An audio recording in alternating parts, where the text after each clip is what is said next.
وإسماعيل وإدريس وذا الكفل كل من الصابرين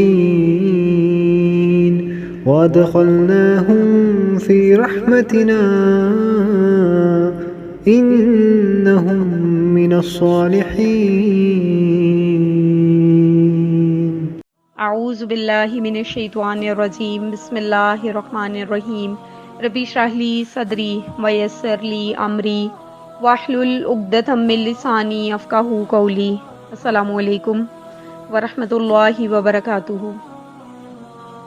اللہ تعالیٰ نے سورہ الانبیاء میں حضرت ایوب علیہ السلام کا واقعہ بیان کرنے کے بعد فرمایا وَإِسْمَاعِيلَ وَإِدْرِيسَ وَذَا الْكِفْلِ كُلٌّ مِّنَ الصَّابِرِينَ وَأَدْخَلْنَاهُمْ فِي رَحْمَتِنَا إِنَّهُمْ مِنَ الصَّالِحِينَ. اور اے نبی صلی اللہ علیہ وسلم اسماعیل اور ادریس اور ذوالکفل کو بھی یاد کرو، یہ سب صبر کرنے والے تھے اور ہم نے ان کو اپنی رحمت میں داخل کیا، بلا شبہ وہ سب نیکوکار تھے. اس کے علاوہ سورہ الصاد میں بھی حضرت ایوب علیہ السلام کے واقعے کے بعد حضرت ذوالکفل کا ذکر کیا گیا. قرآن مجید میں انبیاء اکرام علیہم السلام کے ساتھ اور تعریفی کلمات کے ساتھ آپ کا ذکر کرنے سے معلوم ہوتا ہے کہ ذوالکفل نبی تھے، اور یہی مشہور ہے. بعض علماء کا کہنا ہے کہ آپ علیہ السلام نبی نہیں تھے بلکہ ایک نیک آدمی اور انصاف پسند حاکم تھے. حضرت مجاہد رحم اللہ سے روایت ہے، انہوں نے فرمایا آپ نبی نہیں تھے بلکہ نیک آدمی تھے. آپ نے اپنی قوم کی رہنمائی کی اور ان میں انصاف کرنے کی ذمہ داری اٹھائی، اس لیے وہ ذوالکفل یعنی ذمہ داری اٹھانے والے کے نام سے مشہور ہوئے. حضرت ذوالکفل علیہ السلام کے بارے میں قرآن پاک میں کوئی خاص وضاحت موجود نہیں، نہ ہی نبی صلی اللہ علیہ وسلم کی احادیث سے وہ خاص وضاحت پتہ چلتی ہے. بہرحال ان سے منسلک ایک واقعہ طریق طبری میں آیا ہے اور امام شافعی رحم اللہ نے اسے صحیح کہا ہے. حضرت مجاہد رحم اللہ سے روایت ہے، انہوں نے بیان کیا کہ بنی اسرائیل میں ایک نبی تھے جن کا نام یسع علیہ السلام تھا. جب وہ بوڑھے ہو گئے تو آپ نے فرمایا کتنا اچھا ہو کہ میں اپنا ایک نائب مقرر کر دوں جو میری زندگی میں ان پر حکومت کرے، تاکہ میں دیکھ لوں کہ وہ کیسے کام کرتا ہے. اگر مناسب معلوم ہو تو اسے اپنی وفات کے بعد کے لیے اپنا نائب مقرر کر دوں. آپ نے لوگوں کو جمع کر کے فرمایا جو شخص میری طرف سے عائد کردہ 3 ذمہ داریاں قبول کرے گا میں اسے اپنا خلیفہ مقرر کروں گا. وہ کام یہ ہے کہ دن کو روزہ رکھے، رات کو قیام کرے اور غصہ نہ کرے. اتنے میں ایک آدمی جو دیکھنے میں بالکل معمولی سا لگتا تھا اٹھا اور بولا میں ذمہ داریاں قبول کرتا ہوں. جیسے علیہ السلام نے فرمایا ٹھیک ہے، تو دن میں روزہ رکھا کرے گا، رات کو قیام کیا کرے گا اور غصے میں نہیں آئے گا. اس نے کہا جی ہاں.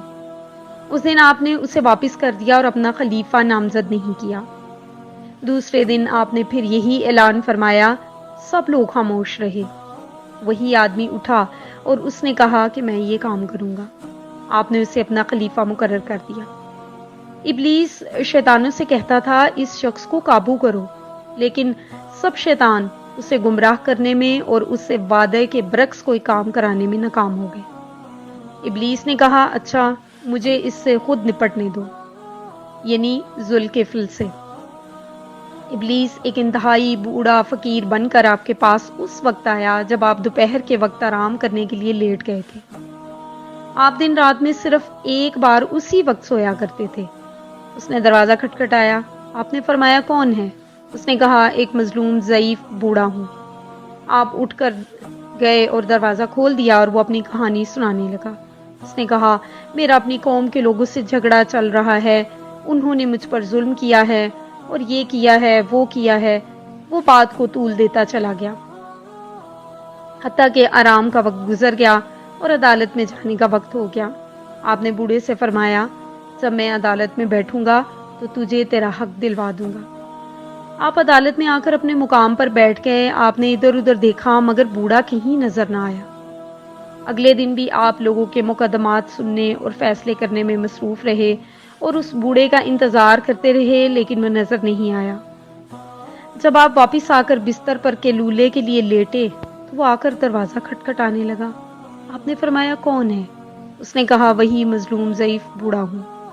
آپ نے دروازہ کھولا اور کہا میں نے تجھے کہا نہیں تھا کہ جب میں عدالت میں بیٹھوں گا تو میرے پاس آنا۔ اس نے کہا وہ بڑے خبیث لوگ ہیں، انہیں جب پتہ چلا کہ آپ عدالت میں تشریف لے گئے ہیں تو مجھے کہنے لگے ہم تجھے تیرا حق دے دیں گے۔ جب آپ نے عدالت برخاست کی تو وہ مکر گئے۔ آپ نے فرمایا اب چلا جا، جب میں عدالت میں جاؤں گا تب آنا۔ اس طرح اس دن بھی آپ کا آرام کا وقت گزر گیا۔ آپ عدالت میں گئے اور اس کا انتظار کرتے رہے لیکن وہ نظر نہیں آیا۔ آپ کے لیے نیند پر قابو پانا مشکل ہو گیا تو آپ نے گھر والوں سے کہا مجھے سخت نیند آ رہی ہے، تم کسی کو دروازے کے قریب نہ آنے دینا، میں ذرا سو لوں۔ اس وقت وہ بوڑھا آ گیا۔ دروازے پر موجود آدمی نے کہا پیچھے رہو پیچھے رہو۔ اس نے کہا میں کل بھی ان کی خدمت میں حاضر ہوا تھا اور اپنا مسئلہ پیش کیا تھا۔ آدمی نے کہا ہرگز نہیں، قسم ہے اللہ کی، آپ کا حکم ہے کہ ہم کسی کو قریب نہ آنے دیں۔ جب اس نے دیکھا کہ اس طرح آپ تک پہنچنا مشکل ہے تو ادھر ادھر دیکھا۔ اسے کمرے میں ایک روشن دان نظر آیا، وہ اوپر چڑھ کر اس میں سے کمرے میں داخل ہو گیا۔ وہ اندر سے دروازہ کھٹکھٹانے لگا۔ ذوالکفل علیہ السلام کی آنکھ کھل گئی اور دربان کو آواز دی کہ اے فلاں، کیا میں نے تجھے حکم نہیں دیا تھا کہ اسے کچھ ٹائم کے لیے روک لینا؟ اس نے کہا یہ شخص میری طرف سے نہیں آیا، آپ ہی دیکھیں کدھر سے آیا ہے۔ آپ نے اٹھ کر دروازہ دیکھا تو وہ اندر کی طرف سے اسی طرح بند تھا جس طرح آپ نے بند کیا تھا۔ اس کے باوجود بوڑھا کمرے میں موجود تھا۔ تب آپ نے پہچان لیا اور فرمایا کیا تو اللہ کا دشمن شیطان تو نہیں؟ اس نے کہا ہاں، آپ نے میری ہر کوشش ناکام بنا دی، اس لیے میں نے آپ کو غصے میں لانے کے لیے یہ سب کچھ کیا۔ اسی وجہ سے اللہ تعالیٰ نے آپ کا نام ذوالکفل رکھا، کیونکہ آپ نے ایک ذمہ داری اٹھائی اور اسے نبھا کر دکھایا۔ حضرت ابو موسیٰ اشعری رضی اللہ عنہ ممبر پر کھڑے ہو کر یہ ارشاد فرماتے تھے کہ ذوالکفل ایک نیک آدمی تھے جو روزانہ 100 نمازیں پڑھا کرتے تھے۔ ذوالکفل نے یسوع علیہ السلام سے وعدہ کیا کہ ان کی وفات کے بعد بھی وہ یہ سلسلہ جاری رکھیں گے۔ چنانچہ آپ روزانہ 100 نمازیں پڑھا کرتے تھے، اس لیے آپ کا نام ذوالکفل یعنی ذمہ داری اٹھانے اور نبھانے والا مشہور ہو گیا۔ اللہم اجعلنا من اہل القرآن الذین هم اہلک و خاصتک یا ذا الجلال والاکرام۔ سبحانک اللہم و بحمدک، اشہد ان لا الہ الا انت، استغفرک و اتوب الیک۔ والسلام علیکم ورحمۃ اللہ وبرکاتہ۔ واذكر عبادنا إبراهيم وإسحاق ويعقوب أولي الأيدي والأبصار إنا أخلصناهم بخالصة ذكر الدار وإنهم عندنا لمن المصطفين الأخيار واذكر إسماعيل واليسع وذا الكفل وكل من الأخيار